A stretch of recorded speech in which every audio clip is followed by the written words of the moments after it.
Greetings and good morning, Almond Acres Charter Academy, family, friends, parents, grandparents, etc. Welcome to another Parent Shared Start this Tuesday morning, October 21st. My name is Mr. B, aka Bob Borgo, or vice versa. Thanks for joining. Thanks for listening to this. Our goal is always to connect our families with our school, because the more we think win-win, the more we talk back and forth together, the greater the message is to our kids. So when we're speaking the same truths, the same things that are good and beautiful, then our kids are understanding more clearly why it's so important to say these things. So our Parent Shared Start this morning, as usual, I'll give you a brief overview of what the kids are hearing in Shared Start. As a matter of fact, just in the past minute or so, I've been hearing them cheering inside the gym. So some fun stuff's going on in there this morning that's heightening their joy. So let's get into it by me sharing the calendar of the week. Let me flip my screen over. And just to give you another overview of October, I presume the shakeout went well. I was out last week, Thursday and Friday, so I wasn't here. But hopefully you got a report from your student, and maybe there were some ideas that you can incorporate in home when there are earthquakes, having your own safety plan. Today's Tuesday the 21st. Tomorrow's our next day, our next board meeting. So that's, if I'm not mistaken, 6 o'clock in the evening, but double check that with Parent Square to see what time the board meeting starts if you'd like to join them. And then next week, the last week of October, Picture Day on Wednesday. It's a makeup picture day, so don't stress if your child already took their pictures. This is a makeup day. If you weren't pleased with that picture that they took, or for whatever reason they weren't here that day, they can get their picture taken for the yearbook as well as our records here at school. And then Friday the 31st, interesting Friday being, or Halloween being on the Friday. That's next Friday. And again, check Parent Square for any guidelines, information, costume information, etc., and what's going on here on campus. All right, that's October, getting close to November, believe it or not. I hope you're enjoying the fall weather as much as I am. It's my favorite time of year. All right, let me move forward to our habit of the week, and to try to illustrate these 7 habits. If you're not familiar with Dr. Stephen Covey's work on the 7 habits of highly effective people, it was research that he did to help people identify and practice particular habits. And I won't call them they are habits of mind, but not specific to the 16 habits of mind that we also talk about here at the school. But these are 7 general habits that people who are successful and happy practice. They think like this. And again, it's always about thinking skill, practicing, I'll use the academic word, that cognition, that thinking ability, our intelligence, has everything to do with how we talk to our brain, what we tell our brain to do. So he identified these 7 habits. He promoted them in businesses, and basically by studying successful people, hundreds of, probably thousands of people that he looked at who society could easily say are successful, happy people, these are the 7 habits that kind of rolled out of it. Now, using this illustration of a tree, it makes beautiful sense, and it really aligns with our growing great kids approach. Is we're going to nurture, we're going to grow, we're going to fertilize, we're going to water these things so that they can become fruitful, happy people. And those bottom roots are the first 3 habits that we've covered so far this year. Today, or this week, we're dipping into the think win-win habit, which is the 4th habit of highly successful people. Before I give some more detail to that, let's dig back down, pun intended, to the deeper roots. And those first 3 habits, being proactive, beginning with the end in mind, and putting first things first, are the personal habits that we use in order to thrive, in order to be the better versions of ourselves. I'm proactive. I'm not just going to sit back and wait for life to happen. I'm going to do something about it. I'm going to step up.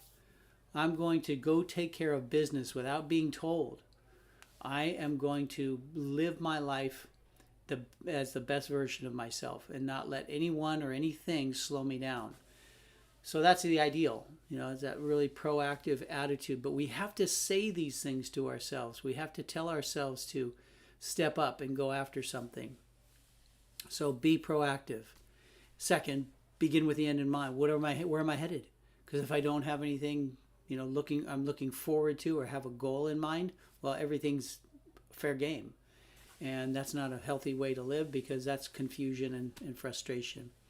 And then the last one of the three is putting first things first, knowing what my big yeses are. I talked about this last week. What are your big yeses? What are the things that are most important to you? Because when you know what those are, it's so easy to say no to so many things in life that are unhealthy, that are not going to help me be the better version of myself. So putting first things first. What are your firsts? Those are the things you want to say yes to in life. Obviously, each of those deserves its own, full video lesson, etc. But in general, those three are things we say interiorly, we say to ourselves. Now, the next three that are the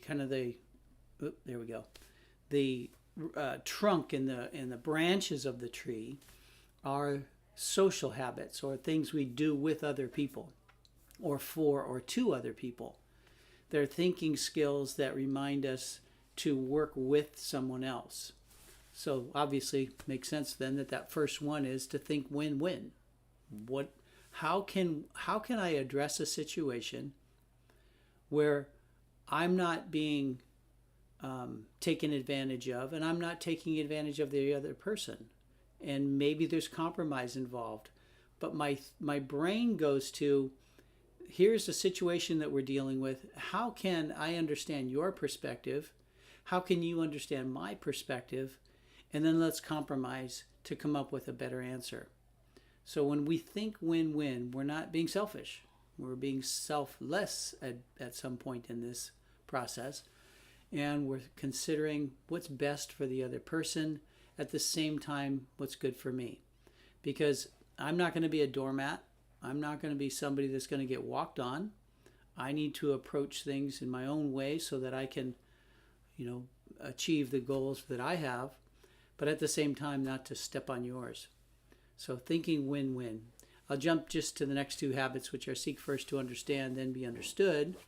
Another similar idea. And then synergize. Together we can make so much more happen when we work together. So let me share a little bit more about thinking win-win and the strategy that we use here at the school, I think, to help us have healthy conversation. Here are 4 ways posted on our Instagram page to help grow great kids and think win-win, heart, mind, body, and soul. So speak to one another at the same eye level with a cheerful countenance, even when it's hard. It is hard, isn't it, when we're grumpy, grouchy, frustrated with something, to stop, to lower ourselves, our eyes to the level of a child and say, help me understand. My favorite line, help me understand. Because when I ask that question, 2 things happen. Number 1, it opens up their brain to share what they're feeling, but it also slows me down. I want to understand your perspective on something. I'm not just going to dominate the conversation and tell you what I think.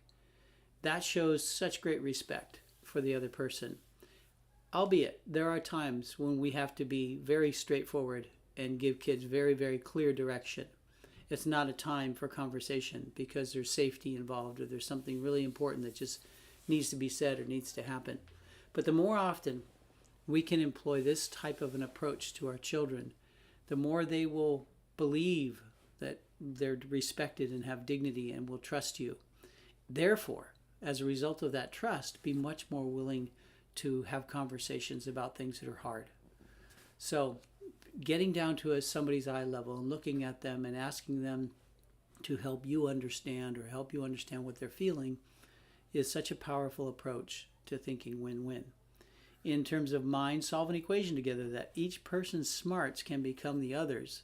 So I think like this, you think like this. Tell me how you think. Oh my gosh, look at now we have maybe a better answer to our problem. Body exercising together is a great encourager, one way or another. Whether it's taking a walk, taking a hike, taking a run, just doing something interesting. It just brings to mind my two sons competed this weekend in the Sacramento Ironman, and they're both in their 30s, and they've been super competitive with each other in a variety of other races. But in this particular race, they kind of met up halfway on the bike ride. It's a swim, bike, run. They stayed together and encouraged each other the whole way through. And at the finish line, they ran in together, and on the loudspeaker says, "Luke and Ben Borgo." And they came in exactly the same time together, encouraged each other along the way. They both survived a grueling 12 and a half hours of exercise. It was impressive. Anyway, there's a proud dad, just a little joy about seeing my sons do so well. Finally, the soul. Talk about personal dreams and how your family can help each person's come true, their dreams come true. So what's your passion? What's your purpose in life?